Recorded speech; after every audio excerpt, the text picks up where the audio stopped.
আসসালামু আলাইকুম রহমতুল্লাহি ওয়া আমি মোহাম্মদ নাজুল ইসলাম, পড়ালেখা করতেছি চট্টগ্রাম বিশ্ববিদ্যালয় থেকে। আজকে আমরা জিকের একটা মহা টপিক নিয়ে আলোচনা করব, বা এই টপিকটা কিভাবে আরো সহজতর করা যায় সেই বিষয় নিয়ে তোমাদের সামনে আমি উপস্থাপন করব। আজকে আমরা পড়ব যে পৃথিবী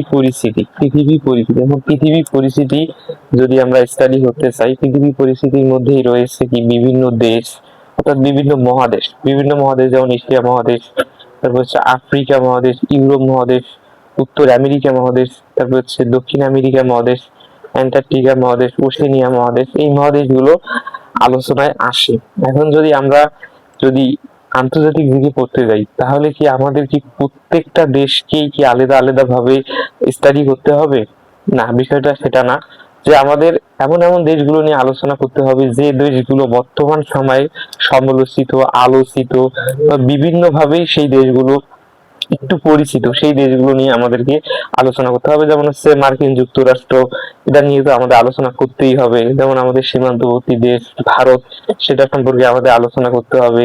ইরান, ইসরায়েল, তারপরে হচ্ছে আরো যে দেশগুলা অর্থাৎ আলোচিত দেশগুলা, সেই দেশগুলা সম্পর্কে আমাদের আলোচনা করতে হবে, বা সেই দেশগুলো সম্পর্কে আমাদের জানতে হবে। না জেনে আমরা জিকে ভালো করতে পারবো না।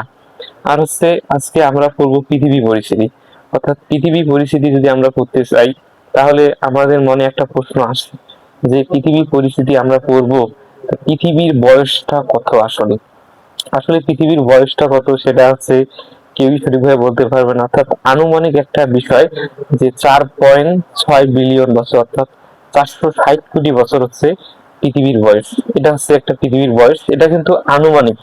এটা হচ্ছে কি কেউ এক্স্যাক্টলি বলতে পারবে না যে পৃথিবীর বয়স কত। আমরা যদি পৃথিবী পড়তে চাই, ধরো এটা হচ্ছে আমাদের একটা পৃথিবী। এই পৃথিবীটা যদি আমরা পড়তে চাই, সাধারণভাবে কিছু তথ্য আমাদের জানা দরকার। যে এই পৃথিবীকে দেখা যাচ্ছে যে সাধারণভাবে একটা কোশ্চেন হয়ে থাকে যে পৃথিবীর এটা হচ্ছে একটা, ধরলাম যে এটা পৃথিবীর মানচিত্র, এটা হচ্ছে কি উত্তর, পৃথিবীর এটা হচ্ছে কি উত্তর দিক, এটা হচ্ছে দক্ষিণ দিক, এটা হচ্ছে কি পশ্চিম দিক, এটা হচ্ছে পূর্ব দিক, এটা হচ্ছে একটা দিক। এই দিকটা কিন্তু আমাদের জানতে হবে। তাহলে ফার্স্ট অফ অল আমাদের কি, এটা একটা পৃথিবী, এই পৃথিবীর যে দিকগুলা, এই দিকগুলো আমরা আইডেন্টিফাই করব। প্রথমে হচ্ছে উত্তর দিক, উপরেরটা হচ্ছে উত্তর দিক, নিচেটা হচ্ছে দক্ষিণ দিক, তারপরেরটা হচ্ছে এদিকে হচ্ছে কি পশ্চিম দিক, এটা হচ্ছে পূর্ব দিক। এখন এই পৃথিবীকে আমরা যদি ভাগ করি, অনেক সার্কেলে ভাগ করতে পারি।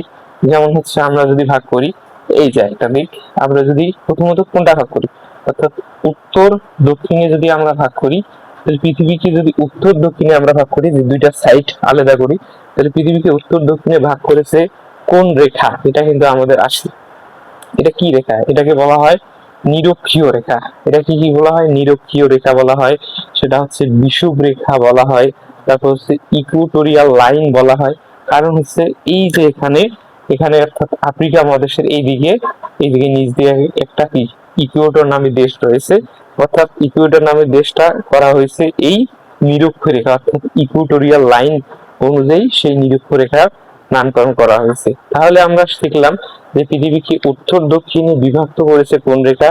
পৃথিবীকে উত্তর দক্ষিণে বিভক্ত করেছে কি নিরক্ষ রেখা, বিষুব রেখা, আরো ইংরেজিতে যদি বলি আমরা ইকুয়েটোরিয়াল লাইন।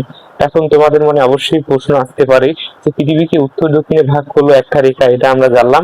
এখন তাহলে আমাদের পৃথিবীকে পূর্ব এবং পশ্চিমে ভাগ করেছে কোন রেখা? পূর্ব কোনটা? পূর্ব হচ্ছে এটা, পশ্চিম হচ্ছে এটা। তাহলে পূর্ব পশ্চিমে ভাগ করেছে কি রেখা?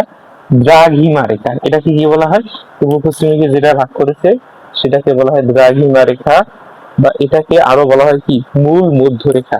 মূল মধ্য রেখা। তাহলে হচ্ছে পৃথিবীকে পূর্ব অর্থাৎ পূর্ব থেকে পশ্চিমে ভাগ করেছে কি মূল মধ্য রেখা, দ্রাঘিমা রেখা। আবার কোশ্চেন আসে এবার, সেটা হচ্ছে পশ্চিম থেকে পূর্বে ভাগ করেছে কোনটা? দ্রাঘিমা রেখা বা মূল মধ্য রেখা। আরেকটা মজার বিষয় আছে যে আমাদের এখানে, যে এই যে পৃথিবীকে উত্তর দক্ষিণে বিভক্ত করেছে কি কি রেখা? নিরক্ষ রেখা। আর হচ্ছে পূর্ব পশ্চিমে ভাগ করেছে কোন রেখা? সেটা হচ্ছে কি দ্রাঘিমা রেখা। এবং এই দুইটা বিন্দু যেখানে মিলিত হয়েছে, এই মিলিত স্থানে কি রয়েছে? একটা কি মান মন্দির রয়েছে, যেখান থেকে সময় নির্ধারণ করা হয়, যে এটাকে গ্রিনিচ মান মন্দির বলা হয়। তো এগুলা নিয়ে আমরা পরবর্তীতে, মানচিত্র নিয়ে আমরা পরবর্তীতে আরো ডিটেলসে জানবো। যে আমরা আজকে পৃথিবীর যে সাধারণ নলেজ, অর্থাৎ আমরা একজন মানুষ অর্থাৎ হিউম্যান বিংস হিসেবে যে আমাদের যে পৃথিবী সম্পর্কে যে বিষয়গুলো জানা দরকার সেগুলো সম্পর্কে আমরা একটু মানে মানচিত্রটা কি আসার প্রয়োজন মনে হইলো, সেজন্য আমরা আসলাম। পরবর্তীতে মানচিত্র সম্পর্কে আরো আমরা ইন ডিটেলস ক্লাস নেব। আর হচ্ছে এখন পৃথিবী পরিস্থিতি যদি আমরা পড়তে চাই তাহলে আমাদের প্রথমেতে আসে যে মহাসাগর কয়টা রয়েছে পৃথিবীতে।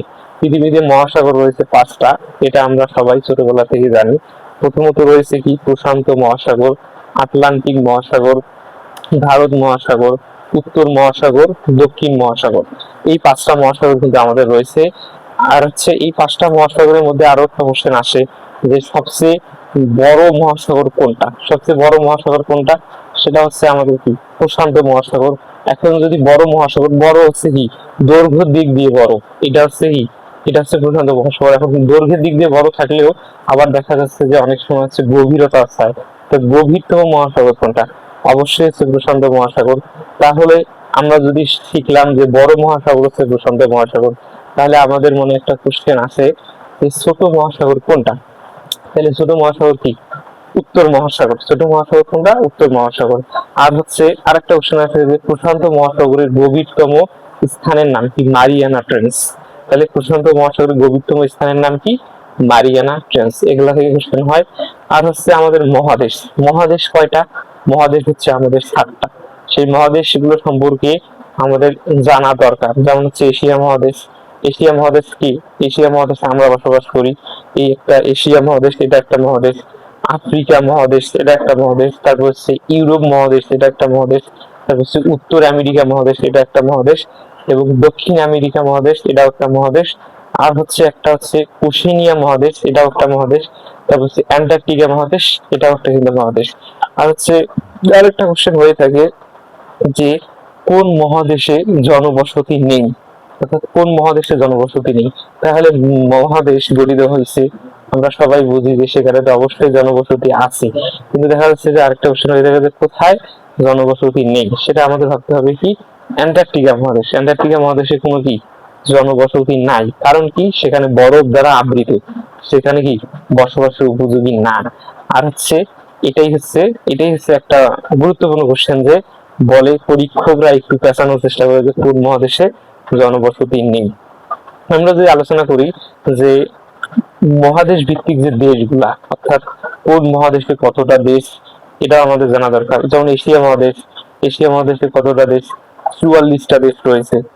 আর হচ্ছে আফ্রিকা মহাদেশ, আফ্রিকা মহাদেশে কয়টা দেশ রয়েছে, 54টা মহাদেশ রয়েছে। তারপর হচ্ছে উত্তর আমেরিকা, উত্তর আমেরিকায় কয়টা রয়েছে, 22টা দেশ রয়েছে। দক্ষিণ আমেরিকায় কয়টা, না উত্তর আমেরিকায় রয়েছে 23টা দেশ রয়েছে। এবং দক্ষিণ আমেরিকায় কয়টা দেশ রয়েছে, 22টা দেশ রয়েছে।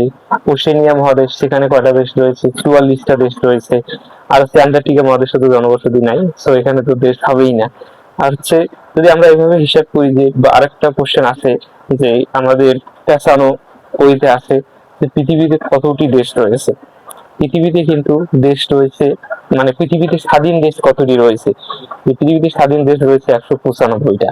195টা, কিন্তু দেখা যাচ্ছে যে পরীক্ষায় আমরা দেখি 193টা দেয়া থাকে, 195টা দেয়া থাকে না। এটা আমরা একটা কনফিউশনের মধ্যে পড়ি। কারণ হচ্ছে কনফিউশন এই কারণেই যে যারা আবার পরীক্ষকরা অন্যভাবে দেখে যে যেগুলো হচ্ছে জাতিসংঘভুক্ত দেশ, সেই দেশগুলোকে তারা কাউন্ট করে, অর্থাৎ তাদেরকেই তারা স্বাধীন দেশ মনে করে। সেজন্য আমরা দেখতে পাই যে জাতিসংঘভুক্ত স্বাধীন দেশ রয়েছে 193টা। যদি বলে যে পৃথিবীতে মোট স্বাধীন দেশের সংখ্যা কতটি, যদি থাকে যে 195টি বা 193টি যদি থাকে দুইটার মধ্যে, আমরা 193কে সাজেস্ট করবো, কারণ জাতিসংঘভুক্ত যে দেশগুলা সেখানেই তাদেরকে কাউন্ট করা হয়। আর হচ্ছে যদি দেখা যায় 195 থেকে 193 নাই, তখন আমরা 195 দেবো। আর যদি দেখা যাচ্ছে যে 195 নাই, 193 আছে, তখন আমরা 193 দেবো। আর 193 এবং 95 দুটার মধ্যে যেটা, মানে দুটার মধ্যে আমরা কোনটা দেবো, 193টাই প্রাধান্য দেব। আর হচ্ছে পৃথিবীতে আরো একটা কোশ্চেন আছে যে পৃথিবীতে আয়তনে বড় দেশ কোনটা। পৃথিবীতে আয়তনে বড় দেশ হচ্ছে কোনটা, রাশিয়া। রাশিয়া হচ্ছে পৃথিবীর কি আয়তনে বড় দেশ। আবার হচ্ছে বলে যে জনসংখ্যায় বড় দেশ কোনটা, জনসংখ্যায় বড় দেশ কিন্তু ভারত। এটা আমাদের কনফিউশন হওয়া যাবে না যে পৃথিবীতে আয়তনে বৃহৎ দেশ কোনটা, আয়তনে বৃহৎ দেশ হচ্ছে রাশিয়া। বিকজ যদি বলে জনসংখ্যায় বৃহৎ দেশ কোনটা, সেটা কিন্তু দিতে হবে আমাদের ভারত। আর হচ্ছে পৃথিবীতে আয়তনে এবং জনসংখ্যায় উভয় দিক দিয়ে যে ছোট দেশ রয়েছে কোনটা, সেটা রয়েছে কিন্তু ভ্যাটিকান সিটি। তাহলে আরেকটা কোশ্চেন আসতে পারে যে আয়তন এবং জনসংখ্যা, তাহলে আয়তন মানে কি, আলাদা আয়তনে ছোট দেশ হচ্ছে ভ্যাটিকান সিটি এবং জনসংখ্যা ছোট দেশ হচ্ছে কি ভ্যাটিকান। আমাদের মাঝে আরেকটি কোশ্চেন হয়ে থাকে যে ছিদ্রায়িত রাষ্ট্র, অর্থাৎ ছিদ্রায়িত রাষ্ট্র সম্পর্কে আমাদের কোশ্চেন হয়ে থাকে। আমাদের পৃথিবীতে ছিদ্রায়িত রাষ্ট্র রয়েছে কয়টা, দুইটা। ছিদ্রায়িত রাষ্ট্র রয়েছে কয়টা, দুইটা। এটা আমাদের স্মরণ থাকে না, বা ছিদ্রায়িত রাষ্ট্র কি আমরা সেটাও বুঝি না। এটা না বোঝার কারণে কিন্তু আমাদের কোশ্চেনটা মনে থাকে না। আমরা যদি এটা মজায় মজায় শিখতে পারি তাহলে কিন্তু আমরা সেটা মনে রাখতে পারবো। তো ছিদ্রায়িত রাষ্ট্র কি? ছিদ্রায়িত রাষ্ট্র হচ্ছে একটি রাষ্ট্রের ভিতরে, একটা স্বাধীন রাষ্ট্রের ভিতরে আরেকটা স্বাধীন রাষ্ট্র যখন থাকে তখন তাকেই বলা হয় ছিদ্রায়িত রাষ্ট্র। তাহলে পৃথিবীতে ছিদ্রায়িত রাষ্ট্র কয়টা? ছিদ্রায়িত রাষ্ট্র হচ্ছে দুইটা, একটা হচ্ছে কি ইতালি আর একটা হচ্ছে দক্ষিণ আফ্রিকা। তাহলে ছিদ্রায়িত রাষ্ট্র কি?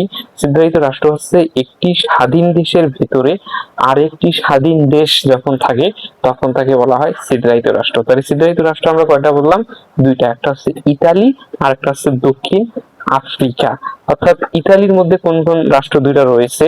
ইতালির মধ্যে দুইটা রাষ্ট্র রয়েছে, একটা হচ্ছে কি ভ্যাটিকান সিটি, একটা রয়েছে কি ভ্যাটিকান সিটি, আরেকটা রয়েছে কি, আরেকটা রয়েছে সান মেরিনো, আরেকটা রয়েছে কি সান মেরিনো। তাহলে হচ্ছে ইতালি হচ্ছে কি ছিদ্রায়িত রাষ্ট্র, কারণ কি তার ভিতরে দুইটা স্বাধীন রাষ্ট্র রয়েছে, একটা কি ভ্যাটিকান সিটি আর একটা হচ্ছে সান মেরিনো। আর যদি আমরা আরেকটা ছিদ্রায়িত রাষ্ট্র যাই সেটা হচ্ছে কি দক্ষিণ আফ্রিকা। এবং দক্ষিণ আফ্রিকার মধ্যে রয়েছে কি, দক্ষিণ আফ্রিকার মধ্যে রয়েছে একটা স্বাধীন রাষ্ট্র, তা হচ্ছে লেসোথো হচ্ছে কি দক্ষিণ আফ্রিকার ভিতরে রয়েছে। সেজন্য আমরা বলে থাকি যে ছিদ্রায়িত রাষ্ট্র হচ্ছে দুইটা, ইতালি এবং দক্ষিণ আফ্রিকা। এবং আমাদের মাঝে আর একটা কনফিউশন কোশ্চেন আছে যে তুমি হয়তোবা বিশ্ববিদ্যালয়ে পরীক্ষা দিতে যাবা কিন্তু তুমি জানো না যে বিশ্বের প্রাচীনতম বিশ্ববিদ্যালয় কোনটা।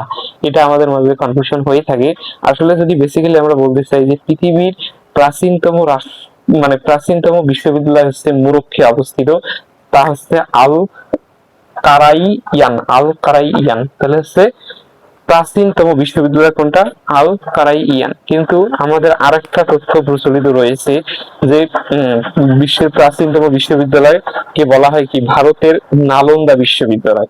এবং আমাদের যারা প্রশ্নকর্তা থাকে তারা দেখা যাচ্ছে যে বেশিরভাগ সময় আমাদের এই ভারত উপমহাদেশকে তারা প্রাধান্য দেয়, এবং এই ভারত উপমহাদেশকে প্রাধান্য দেওয়ার কারণেই তারা বলে থাকে যে বিশ্বের প্রাচীনতম বিশ্ববিদ্যালয় নালন্দা বিশ্ববিদ্যালয়। সেজন্য দেখা যাচ্ছে যে আমরা দেখি যে আল কারাইয়ান এই বিশ্ববিদ্যালয়টা যে বিশ্বের প্রাচীনতম বিশ্ববিদ্যালয় এইরকম কোশ্চেন আমরা কমই পাই। দেখা যাচ্ছে যে নালন্দা বিশ্ববিদ্যালয় এখান থেকেই কিন্তু কোশ্চেন হয়ে থাকে।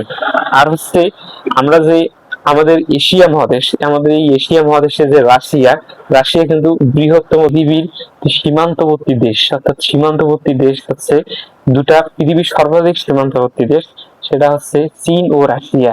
চীন এবং রাশিয়া কি দুটা, অর্থাৎ চীন এবং রাশিয়া এই দুটাই হচ্ছে সবচেয়ে বেশি সীমান্তবর্তী দেশ। যদি কোশ্চেন আসে যে সীমান্তবর্তী দেশ কোনটা, তখন তোমাকে দেখতে হবে চীন না রাশিয়া কোনটা আছে সেটা দেখে শুনেই তোমাকে আনসার করতে হবে।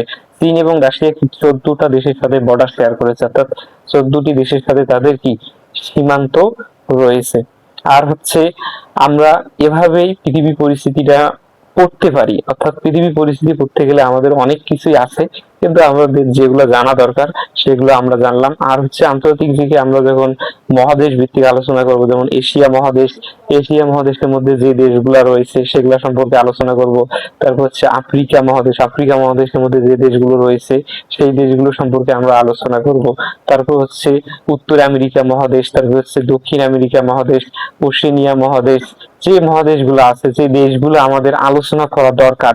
অর্থাৎ হচ্ছে তুমি এখন বর্তমান বিশ্বে বসবাস করতেছো, তুমি যুক্তরাষ্ট্র সম্পর্কে জানো না, তুমি ইসরায়েল সম্পর্কে জানো না, তুমি ফিলিস্তিন সম্পর্কে জানো না, তুমি ইরান সম্পর্কে জানো না, তাহলে কিন্তু তোমার সেই এক্সামটা কাজে লাগবে না, বা ওই এক্সাম থেকে তুমি ভালো আউটপুট পাবা না। আর হচ্ছে অনেক পৃথিবীতে অনেক ছোট ছোট দেশ রয়েছে, ওই দেশগুলো তোমার নাম না জানলেও চলবে, সমস্যা নাই। কিন্তু হচ্ছে আমাদের স্পেসিফিক কিছু দেশ বা সেই দেশের ইতিহাস সম্পর্কে আমাদের জানতে হবে, না জানলে হবে না।